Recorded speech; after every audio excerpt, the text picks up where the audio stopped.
Hi everyone, I am Dr. David Perrodin, and welcome to the Week 5 Fireside Chat for Educational Leadership 655 Pupil Services and Nondiscrimination with Viterbo University. It is a brisk 58 degrees down here in the North Star recording studio, and I've had to dress the part. I have to do what I have to do to stay warm during this Fireside Chat because it is just chilly down here, folks. It is a cold one. But I'm excited to talk about Week 5. But let's start out by moving these microphones out of the way. No need for this. Move these out. Awesome. Here we go. All right. Announcements. So your SWOTs have been graded and returned to you. If you go to the location where you submitted them and you check, that's where they are. They're in the feedback file. Again, I printed them, wrote comments on them, and scanned them, turned them back to you. So you'll also notice that all of the course grades have been entered, including Week 4. Okay, but you won't obviously see the learning team assignment yet, but all the grades have been entered. Continue to be active posters. So remember, you have 2 discussion questions per week. You're responding to each discussion questions and making 8 additional posts. I will periodically revisit themes during class. So there might be some things coming up in this week, and you'll look and say, I think we have already addressed that.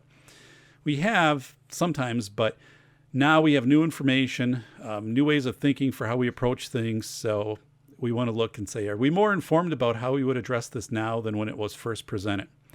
And I've learned to do more and more of that throughout all of my work, to keep revisiting earlier themes and asking people to reflect on those and how do we approach those now that we have different information. So yeah, just if you see some of that, there's a pattern, there's a way that I've put this class together. So it ultimately makes sense if we get to the end, which I hope we do.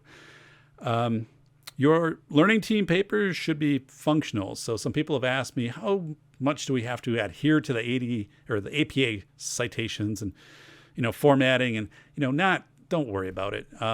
What you need though is a very functional, easy to read document.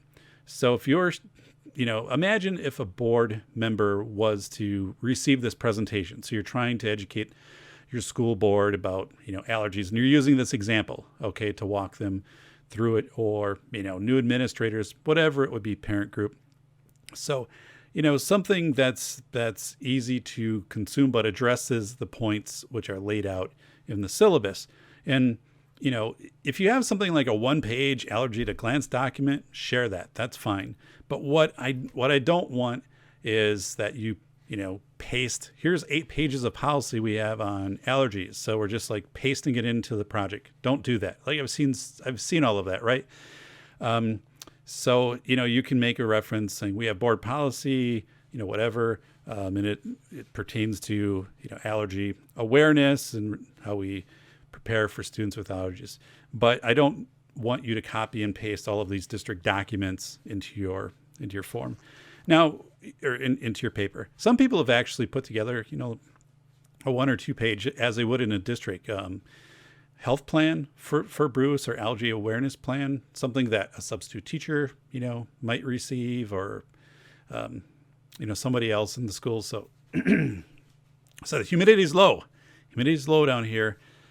Got the muffler on to keep the vocal cords warm. But so anyway, that's enough about that assignment. It's meant to be, fun too, as you go through this. You can be creative with that assignment. Week 4, in review. Dun dun dun dun. Okay, we're gonna do this for week 4 in review. I got a couple new features here, folks. So right here. Here's the one for week 4 in review. So you're like, yeah, I'm looking for that, whatever it was. But yeah, it's pretty cool. And, I can also put a cowboy hat on. So just like that. But I'm going to take it off right now. All right. Looking at your SWOTs. So I graded the SWOTs, and there were 3 themes across the SWOTs. So here's what's happening with everyone in class. It seems that this is prevalent, that your districts don't have compliant IEPs. So whether they're not being submitted by the timelines, if they're being submitted at all, right? But not having compliant IEPs was listed as either a weakness or a threat. So right there, like if your IEPs aren't compliant, then people just don't have a sense that this is serious. Like it's a priority. So we have to have compliant IEPs. And as an expert witness, boy, if your IEPs aren't compliant, it's hard to make an argument going forward that everything else that you did was to the standard of care. I mean, it's almost reckless to not have IEPs or compliant.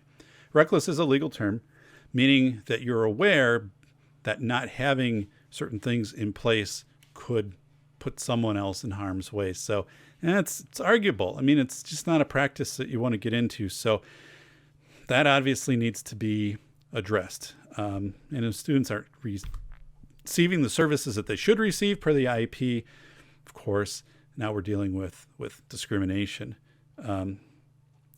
So another theme was staff turnover. So a lot of staff turnover from administrators to teachers to support staff, and then the need for induction.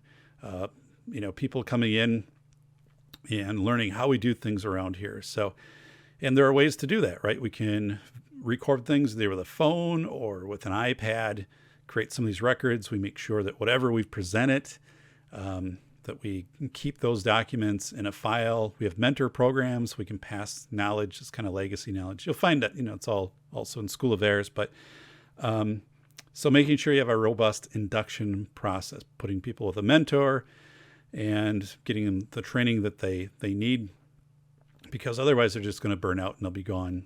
And a few people pointed out we have a robust economy, right? So if people aren't, feeling that the school is supporting them, they're going to look for employment elsewhere, especially support staff. And the third point, which was consistent, increasing mental health needs. People are observing that. And also uncertain approaches.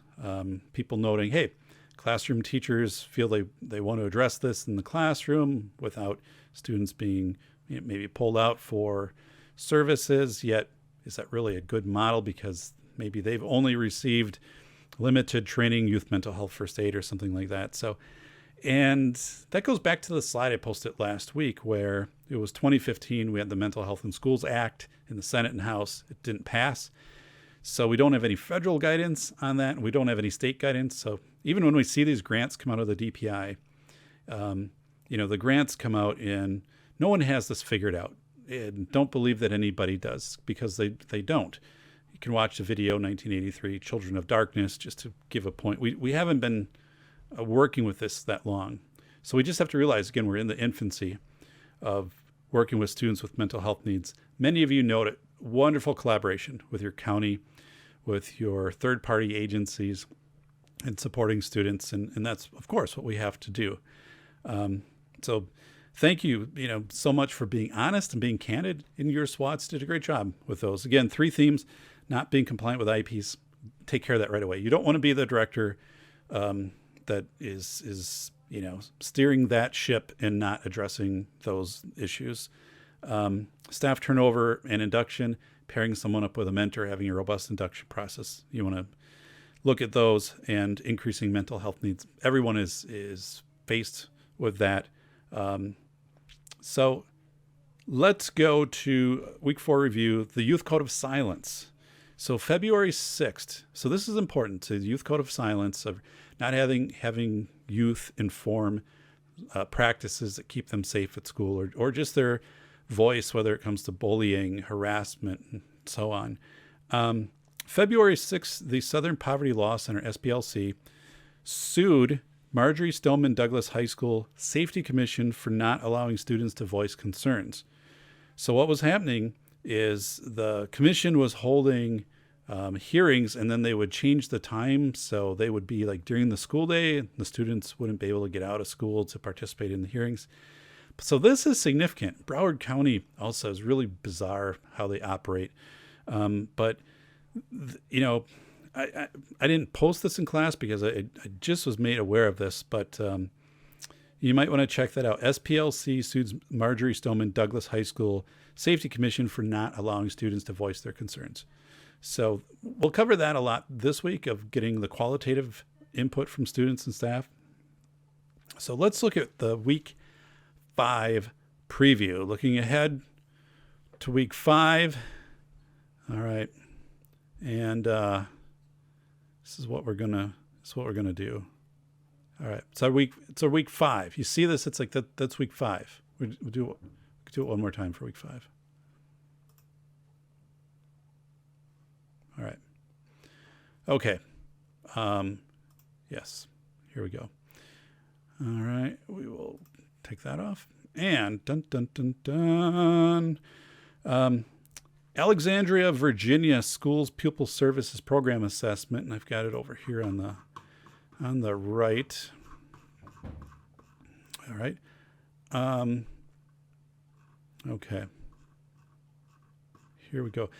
So this is an incredible set of documents, and it very closely matches to your 5-year pupil non-discrimination report, which you will do for the DPI. It's not a one-to-one match, because in the DPI report, you need to report out how many students received scholarships, how many identifying as male or as female, and then how many students in sports, extra-curriculars, all of those things kind of laid out in there. But there's a big part of that report, though, which overlaps to this Alexandria Virginia Pupil Services Program Assessment. I think this is one of the best. I tell people all the time to use this when I'm consulting, and they have great results with it, because it does a super job of harvesting the student voice, the community voice, teacher voice, administrator voice, that qualitative side, right?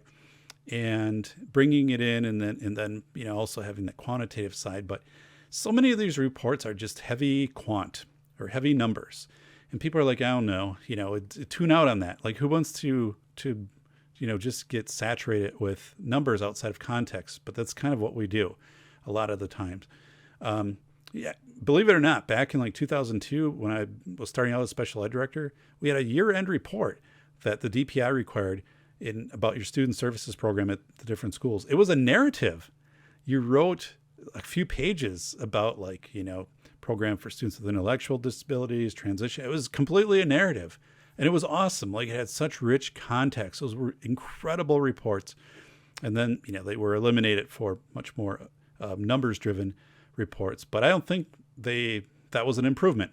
I just want to tell you, wow, those old reports really told the story of what was happening. And you could bring in a lot of qualitative.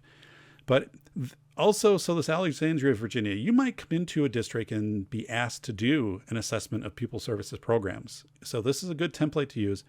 And even if you're not asked that might be something you want to suggest. Say, hey, I'm new here, and this is my approach to understand pupil services in the district. And then also, I'm going to be coming back to you, school board, presenting with what I think our needs might be from a staffing and budgeting standpoint. But and also, I think when you're new, this is the way to get buy-in from people and to learn what's happening in all corners of the district. So again, I mean, I'm excited with that set of documents, and I encourage you, just save it, especially when you get to your 5-year non-discrimination report. Pull this out, and it'll help step you through that. So I produced a video in 2018. What is child grooming? This is an area I get asked a lot, and also with expert witness work. Sexual offenders, child grooming, especially as it pertains to the school setting. And I worked with Hector Solis to put together these materials, and then they were distributed by a company, Sprigio, which is a reporting company for bullying, harassment, and school threats. And so these are all available to you.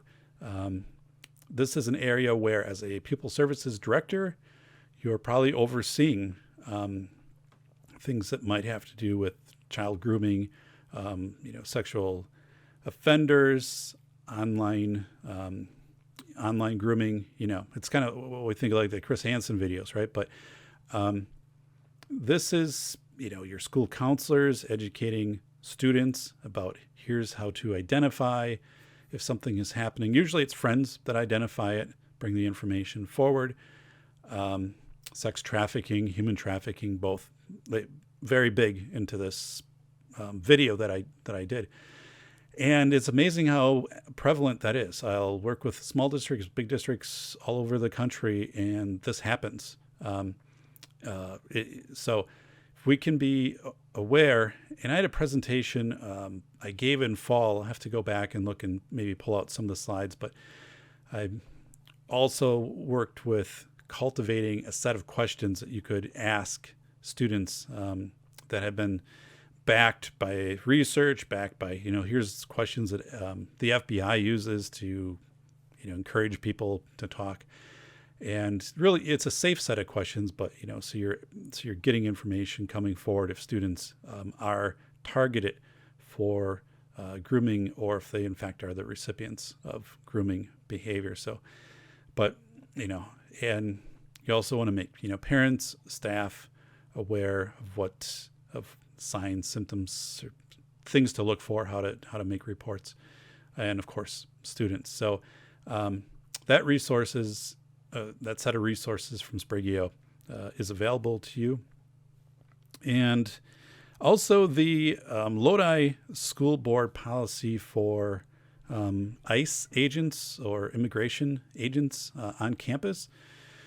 So you can take a look at that. Schools have different positions on that, where, the directive from some schools is if we, have an ICE agent on campus and they ask to meet with a student, we say no. And here's the steps that we go through. And others are say, we would grant that request. But again, this is something you need to be aware of, and also aware of what your district's policy is for this, because in Wisconsin, it's not uncommon. Again, I teach the superintendent class, and the superintendents, share. We've had ICE who, they've come on campus. They've asked for, certain students, and here's what we've done. Here's our board position on that, informed by the community.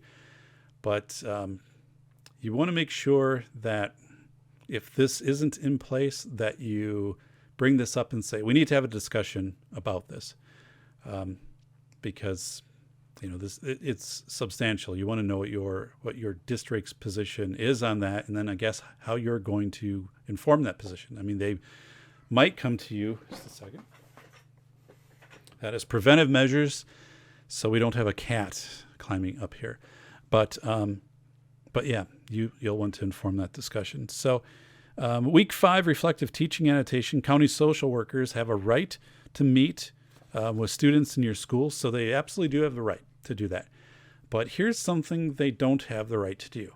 They don't have the right to come in and say, and not identify themselves, to not give you identification, also maybe to not wear the visitor, badge or lanyard, whatever you have, in order to preserve a safe school environment, that that you have visitors, who your visitors are.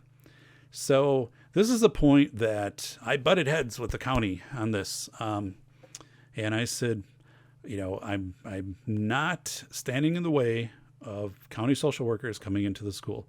Absolutely not. But county social worker or anybody coming into the school, I need to know who they are. And then they have to comply with our safety measures, which is, that they have a visitor. Doesn't have to say who they are. We have visitor lanyard number 8 or whatever it is. But it was amazing, because we had settings I was at, pushback from the county on that. We don't have to identify ourselves. We have the right. No, you don't. You have to identify yourself, and whatever policy, whatever practice we have for any visitors in the building, you have to abide by that. So just so you're aware of that, I had to actually go all the way up to the head folks in the county to get that resolved. But when you fatigue systems, like, again, because this is going to fall under your job role, a lot of times Pupil Services directors play a significant role in student safety, school safety. So, when you start fatiguing your systems by saying, well, we're going to make an exception for a county social worker, then other people are, front desk people are like, well, maybe we'll make an exception for whoever or whoever or whoever. So, some of these things cannot be fatigued. Some of these systems, absolutely not. So, review your release of information and also the fidelity of how you're sharing information with outside parties. So MOUs might streamline that process, like Danielle shared the MOU from her district with the community mental health providers, so that's helpful. But this is the week when you also make sure that your release of information, people who's using it and why they're using it. It's another area I see a lot as an expert witness. One is people aren't using a release of information; they're just giving information out, or through a phone call, or they'll copy things and send them out to a provider. So we just need to make sure also people understand the release of information form. Like, do a sample, fill out a sample, a couple samples, keep them on the drive or in a place when people can easily find them, whether your counselor, psychologist, social worker, people are probably going to use these quite a bit, or someone running an IEP team and they're like, oh, there's a medical report. We'd like to have that. So, here's a release of information, because these things aren't intuitive, right? And I already talked about the county. If you can work with districts in your county, districts in your area, you can maybe kind of go together on one form. I think there's benefits in that, but your release of information and fidelity in how you're sharing information. Also, I have the WIA's Pupil Nondiscrimination Guidelines for Athletics, implementing Section 118.13 Wisconsin statutes. But anyway, you want to pay attention to this. We hadn't addressed it previously. We need to address it now. Meet with your athletic director. Understand your school district responsibilities to comply with non-discrimination per the WIAA. And here's just a rule of thumb, right? Most of the responsibility is going to be on the district in the interpretation. The WIAA is not going to make this final say or this determination, can the student play, can the student not play? That's coming back to you as a district. So if you're overseeing, harassment, non-discrimination, things like that, this falls in your court, and also, the athletic director, but your position would ultimately, probably be the deciding factor on that. A lot of people don't realize that until it actually happens. Here's a few other things. Title IX for extracurriculars. So Title IX was basically designed that we have an equal number of sports for people identifying as male, as the same number or similar number for people identifying as female. So, that makes sense. But you also want to look at a few other things. Okay. One is your cut criteria. So if you have a high school, varsity girls basketball team, and some students try out and they don't get on the team, somebody can come back, a parent can come back and say, why was my child cut when somebody else made the team? Okay. And you need to be able to show, right, your cut criteria, how you trained or how these people were trained. Were they looking at, how many shots people made from different settings, different athletic tests, whatever it was, you had to dribble so far in so much time. And so, but it has to be objective. Like, you have to have that. In a smaller school, you're probably thinking, well, everybody that comes out for the team makes it. Okay. But, in a lot of situations, a lot of bigger schools, you have students who try out for these things that have cut criteria, and they don't make it because there's only so many positions. So you need to make sure, and I've seen this, I've participated unfortunately, in complaints to OCR where, saying students, and especially if a student has a disability, a student with an autism, tell you a story. Had a student with autism did not make a middle school show choir cut. Okay, did not make this cut. Parents filed a complaint against the district saying that the student should have received accommodations during the tryout per the IEP, and also that there were psychological consequences. The student didn't make this. Now the student didn't want to come back to school, and they weren't sending the student back to school either. So suddenly we had so many people involved in this. The parents actually hired people, like they had a retired special education director come into an IEP reconvene where we were talking about this. My goodness. Had their doctor there and all of this stuff. But ultimately, it came down to a few things. One is the show choir, the 3 people who were doing the judging had actually been trained, right? Formally trained. Here was a date they were trained by, the head person. Here's the materials that they use to train. They actually did some inter-rater reliability checks. So, and that was good for the district to have that process. People said when they were interviewed, that they were trained. So that was one thing. And the second thing, there was nothing in an IEP stating that the child had to participate in the team. You couldn't write in there, the child has to be on show choir, right? That IEP wouldn't do that. And the student actually did have the music in advance and was practicing that music at home and also with a case manager. So, but it was something icky, right? You don't want to go through that. Also, as we think about this, think about what your district has for non-cut criteria clubs, right? Or activities. So what do we have that all students can participate in? Lego club, video club, whatever it is. And also looking, how many students with disabilities do we have participating in these different clubs or in athletics? So, wow, we have 12% of our students with disabilities in the district, but we only have 2% of our students with disabilities participating in athletics. So is that a problem? I don't know, but I mean, it's something to be aware of. And anytime you can, add more extracurricular activities without cut criteria, I think that's a good idea. So just be very aware of these things as you go forward, because these are huge sections that are addressed by the Pupil Services Director. And you would also address these in your 5-year non-discrimination report. But I think we're seeing more also questioning when students don't qualify, if there's cut criteria activities. And that's where we need to come in and say, no, there wasn't discrimination. The reason that they didn't make the cut was not because they had autism or another disability area. Week 4, shout outs. All right, let's start. Christopher, you wrote, let's challenge ourselves to really do the hard work of planning and a think ahead way, preparing our students, trusting those natural God-given instincts to more wisely respond to what can be thrown at us. So that's in response to week 4 discussion question 1, the Taurus from School of Airs. So my response to that is, yeah, we need to trust our instincts, or tacit knowledge.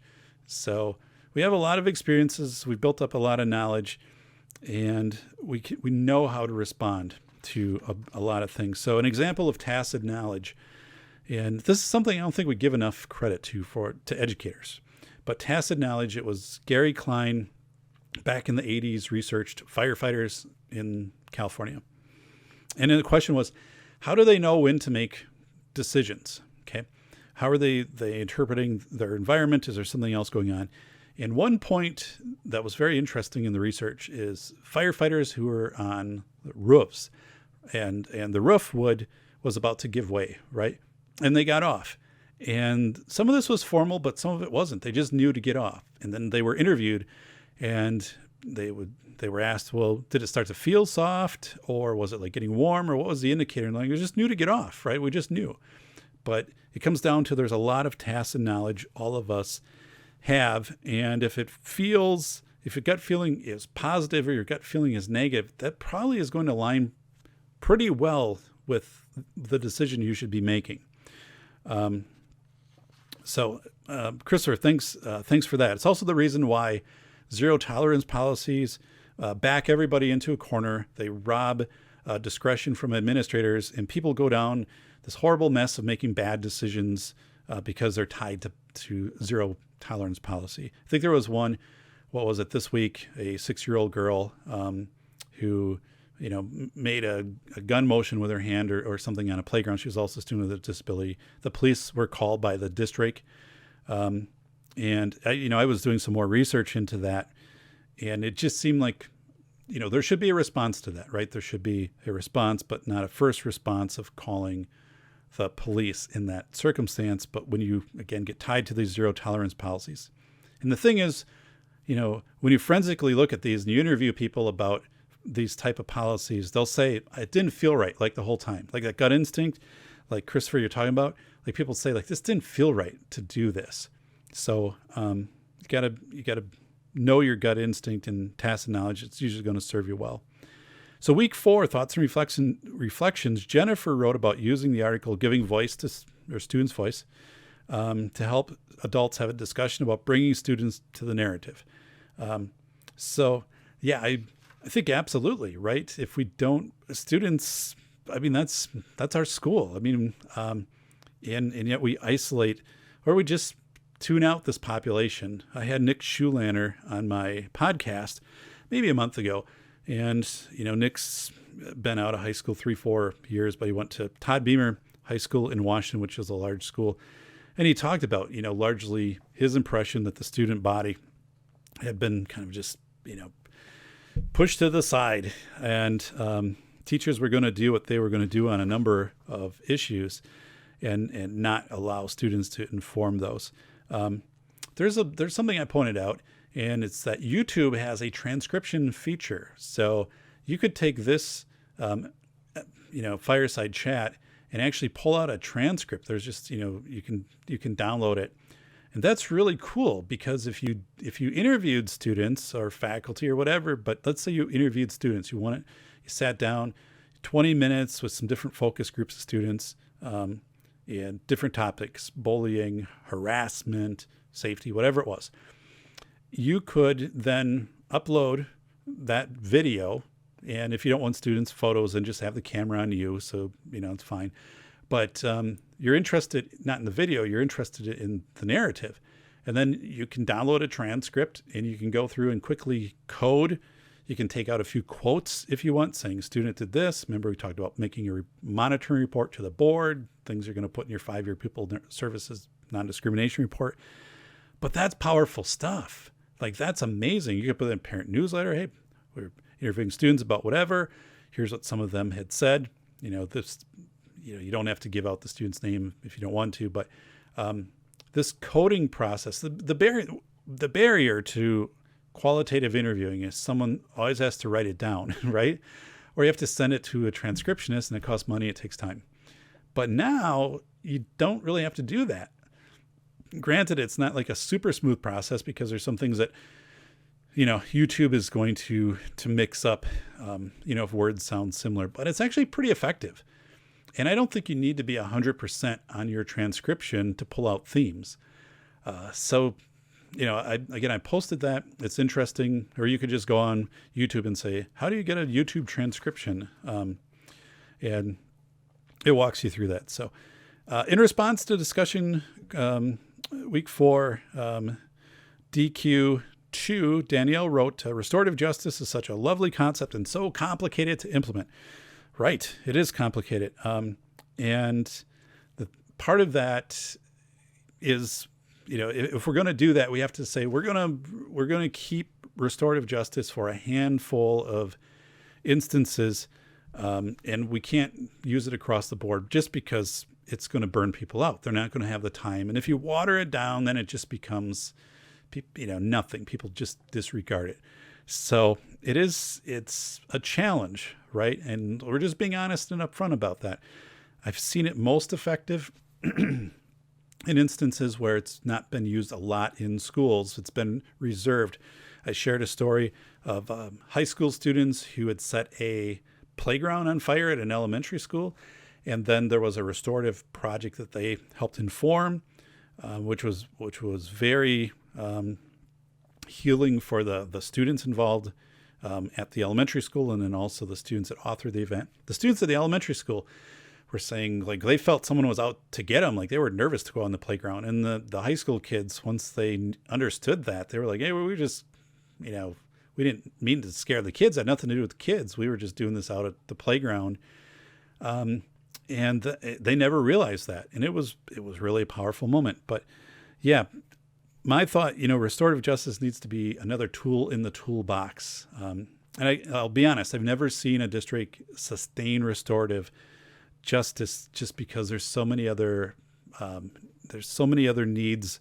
There's so much time that has to go into this. Doesn't mean it's not appropriate. I don't think it's appropriate though, with the resources, everything that we've been allocated or not allocated right now. We've got to be careful, thoughtful on how we apply restorative justice. In response to week 4, discussion 1, Tamara wrote about conducting safety drills and listening as staff made suggestions on alternate routes and secondary locations to go for safety. Awesome. We want staff to inform those types of decisions. We also want students to inform those types of decisions. So think about that second step.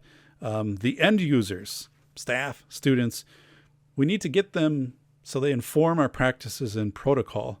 As a school, leader, that means moving away from the torus, what you can control. Like, here's what everyone's going to do. We're going to put it down, and it's always going to be this way.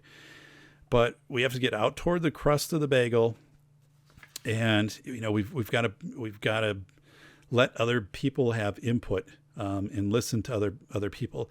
So that actually is a very divergent process. What you're talking about, right? So staff, different people are giving different ideas. Divergent, meaning you can solve something in many different ways. You can improve something. But in education, we tend to be convergent. So we have to come together with one set way, which we designate the best way, and then we go with it. That's the way that the school report cards are put together and kind of everything else. Like, it's the one way. But, again, we know, if we stop and think about it, convergent really brings us to the center of the bagel, where it's self-similarity, and we're very comfortable because we can kind of predict it. But that doesn't mean that's a good way to inform ourselves. It's better if we have more input from end users, which is divergent and getting us out toward the crust of the bagel. Enough about bagels. Didn't have supper yet. In response to week 4, discussion question 1, Nancy wrote, the bagel analogy, back to bagels. Bagel analogy is great. It reminds me of a saying that was popular when I was a newer special education teacher, dignity of risk. All that time where I was teaching special education just outside of Boston, the deinstitutionalization, movement was in full swing. So my response, I recall working with school staff that went to exhaustive measures to ensure that students with disabilities never failed on an assignment or test. Okay. People that thought if a student failed, then they failed. And if a student, we should do everything we can to protect a student from experiencing failure. And to be honest, like that's tragically wrong, right? Because all of us will fail at something, because we all have strengths and we all have weaknesses. Now, obviously, if you have something that you fail at, if a student is failing at something and they continue to fail at that, you're not doing anything to modify the approach, try to tackle it in a different way, then yeah, that's a problem. But we need people to realize, right, that we're going to have situations where people are going to have academic rigor applied to them, and they might not hit this criteria, but they've made growth, right? So we have two things, criteria and growth. So it's like, hey, you didn't hit the 80%. How many times does that happen on an IEP goal? We're going to do this at 80%. We didn't get to 80%, but we got to 70. And, let's celebrate that because we were at 25%. So we didn't hit criteria, but we made growth. And, so I think that's really an important part is we don't want to insulate. We don't want to have hyper prescribed programs. We don't be ultra conservative in rigor, because then basically kids, and they tune out of school and they get bored and stuff like that, because they're like, why am I doing this? It's the same exact thing I've done last week and the last few weeks, because you're really good at it. And we want to keep you feeling good about school and good about yourself. And it's not really what makes kids feel good. What makes feel good is when you start to push to the end of your, learning zone and get challenged, and then you find success there and you move forward. But again, I've just seen people who've absolutely said, oh my goodness, like student would not, fail on anything or any variant of fail. We have a 1 through 5 scale, but 1 is really an F. So it would just be a 1 or whatever it is. So Kelsey posted a question about participation in athletics and wrote, when can administration determine that a student with an IEP may no longer participate in sports? In my district, there have been several instances where student behavior during practice or games has resulted in building administration determining that they are no longer welcome to participate in a sport. So great question. One, you probably won't find much guidance from the WIA, frankly, on this. But wow, I don't think I would connect behavior in a sport with some sort of condition in an IEP. I think those are different. Now, but let's think about this. An IEP needs to support a student in school, and if the sport is an extension of school, that the IEP would need to do that. Let's say it was a student who was hearing impaired, and the IEP needed to make sure that an interpreter was there for the student as they played the sport, which I've seen a few times. I've seen that arrangement. Or if the student is a type 1 diabetic, that the coach either needs to be, or coach is trained in administering, insulin or, whatever it might be, carrying out the health plan for the student. So this is complicated. It's one where it's a terrific question to, ask your school attorney for guidance on. It is, your state organization, WCAS, to put this forward and say, could you look at this in May at your conference, maybe as a sectional, or just have it as a Q&A that you can answer this. Because, for example, this is a parallel to something that was pretty popular about 20 years ago, and that was an IEP that would have several conditions for a student to participate on a field trip. So if they had negative behavior, whatever that was defined as, on 3 of 5 days before the field trip, then they wouldn't go. And those types of things were always found to be a violation of student rights if they were investigated by GPI or OCR or whatever, Office of Civil Rights. So that you couldn't put these conditions in place. So also, there was an interesting situation in the state of Wisconsin in 2018. It was a state basketball tournament at the Kohl Center. There was a student who wore a monitoring bracelet on his upper ankle. It was visible during the game, and he was permitted to play even though he was technically a convicted felon. And it was a pretty violent offense. You can, Google it and read about it. But the WIA put the final decision in the hands of the district. The WIA wasn't saying, nope, that was the hands of the district. And there was a lot of commentary in the media and papers after that of just saying, what's the threshold on this? Like, at what point is a student, do they lose that privilege to participate in that extracurricular?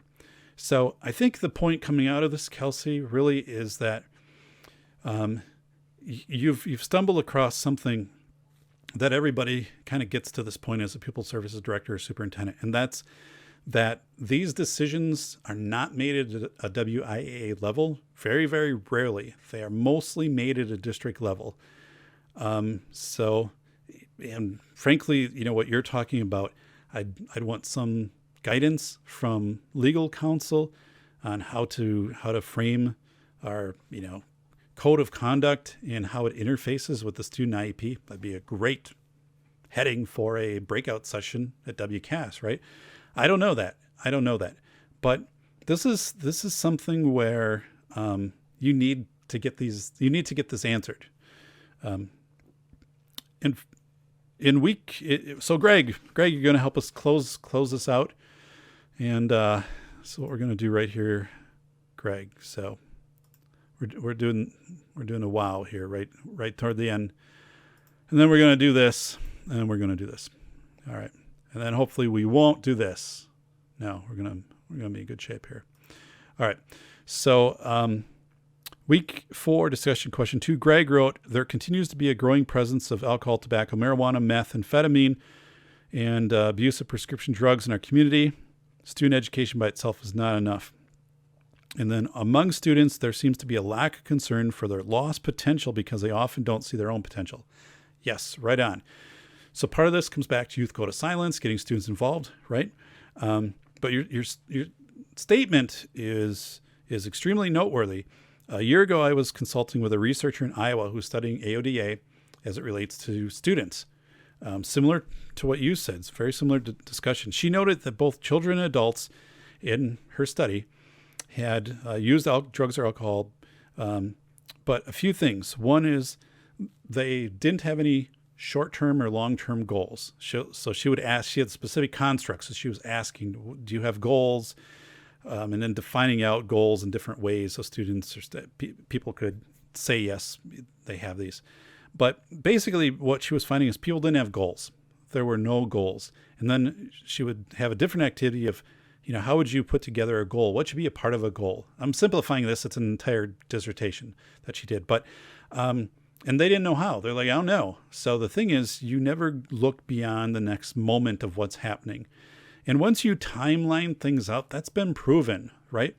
Especially people going through extreme stress. If you can take them and say, here's where you're probably going to be in, a week. Here's where you're going to be in a year. Where do you want to be in 10 years? And suddenly people kind of look beyond the horizon. They're peeking over of saying, yeah, I can, there's other stuff out there for me. Like, this is what I want to do. This is where I want to get to. That's actually, it's a very well proven approach. But we don't teach goal setting, right? So there's another thing. Students with disabilities, or all students, we should be teaching goal setting, should be part of your counseling curriculum that you are overseeing as a Pupil Services Director. But, it's very important that we do that. So this comes back again to youth input, breaking that Youth Code of Silence, qualitative, how you're informing your Pupil Services program. So, I can see the tie-ins, and I'm hoping you can see them too. So, all right, everyone, I have greatly enjoyed this Fireside Chat. We're about halfway through then. You'll be graduating, all right? And then you'll have your party. And then it's probably going to be warmer. So I'm just doing this. Like after I bike, always sweaty, got to take a shower. I'm kind of losing it here. So, all right. Nope. I don't have any others except bottles of Tabasco sauce because I love tacos. But, everybody, thank you so much for participating in this Fireside Chat. And please watch these. Please make your posts to class. Please get those, 10 posts in there, your discussion questions. Once we get to the research module, which is coming up, and that's how we end class, then you don't have discussion questions. You have a lot of time to work on the final project. So it's not going to be this busy. You're not going to be having to log in and all this new information every week. So we're almost to that point. So just stay with it. All right. Thanks, everybody.